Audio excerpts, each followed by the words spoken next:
আগামী ২০২৫-২০২৬ অর্থ বছরের বাজেটে ব্রডব্যান্ড ও মোবাইল ইন্টারনেট ব্যবহারের উপর প্রস্তাবিত সম্পূরক শুল্ক প্রত্যাহারের দাবি জানিয়েছেন সাধারণ মানুষ।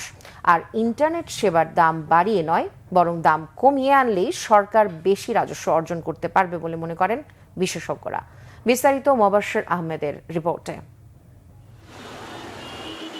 উচ্চ মূল্যস্ফীতির বাজারে এমনিতেই নাজেহাল সাধারণ মানুষের জীবন। এরই মধ্যে মোবাইলে সিম কার্ডে কথা বলা, ইন্টারনেট সেবা সহ অতীব প্রয়োজনীয় বেশ কিছু সেবা ও পণ্যের উপর ভ্যাট ও সম্পূরক শুল্ক বাড়ানোর সিদ্ধান্ত নিয়েছে সরকার। ইন্টারনেট ও মোবাইল ফোন সেবায় ২০২৪-২৫ অর্থ বছরের বাজেটে সম্পূরক শুল্ক ১৫% থেকে বাড়িয়ে ২০% করা হয়েছিল। ৬ মাসের ব্যবধানে একই খাতে ভ্যাট বৃদ্ধির সিদ্ধান্তে ক্ষুব্ধ সাধারণ মানুষ। গভর্নমেন্টের যে অবজেক্টিভটা ফুলফিল হবে কিনা সেই বিষয়ে একটা সন্দেহ তো আছে। স্টুডেন্ট, ওয়ার্কার, লেবার সবাই তো ইন্টারনেটে ইউজ করতেছে, তো ম্যাস কমিউনিকেশন বা ম্যাস ইউজার যে প্রোডাক্টগুলো আছে বা সার্ভিসগুলো আছে এগুলোকে আসলে গভর্নমেন্টের একটু থিঙ্ক করা উচিত। বিশেষজ্ঞরা জানিয়েছেন, নতুন করারোপে প্রতি ১০০ টাকায় গ্রাহকের কর দিতে হবে ৬৫ টাকার বেশি। এই খাতে ভ্যাট না বাড়ানোর দাবি তরুণদের।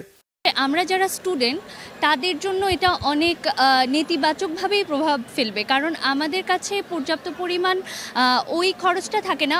এটা বাড়ানোটা উচিত হবে না, যেহেতু আমাদের ইকোনমিক কন্ডিশনও ভালো না, গ্রাহক জনগণের কাছেও খুব পর্যাপ্ত পরিমাণ টাকা নাই। লাক্সারিয়াস প্রোডাক্ট যেগুলো আছে, লাক্সারিয়াস প্রোডাক্টগুলোতে তারা শুল্কটা বাড়াতে পারতো বা বাড়ানোর চেষ্টা করতো।